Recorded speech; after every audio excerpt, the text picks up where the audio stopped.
Hello food lovers, mambo vipi? Tupike pamoja pilau tamu sana. Weka mafuta kwenye sufuria yako na kisha atakapopata moto tunaenda kuweka kitunguu maji. Ni vitunguu kama 3 mpaka 4.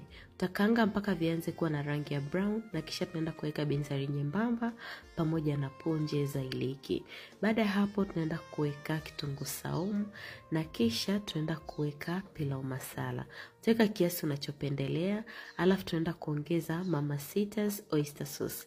Hiyo oyster sauce ni nzuri sana, inaitoa pilau yetu kutoka pilau ya kawaida kwenda kwenye pilau ambayo iko so amazing. Inakuwa na flavor fulani hivi tamu mno.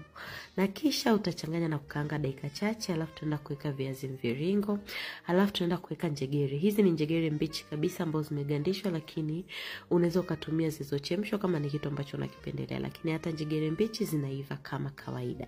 Hapa tunaweka mchele ambao tayari umesafishwa na kuoshwa vizuri kabisa. Weka chumvi kwa ajili ya ladha. Na kisha utachanganya kila kitu vizuri kama hivyo. Tunaweka maji kiasi ni kama nusu na kisha tunaenda kuongezea mchuzi. Unaweza kuwa mchuzi wa nyama au mchuzi wa kuku kutokana na kitu ambacho utataka kula pilau yako na hiyo mboga. Kama utakula na nyama weka mchuzi wa nyama, kama utakula na kuku kana mchuzi wa kuku. Pilau yako itakuwa tayari, nzuri, tamu sana.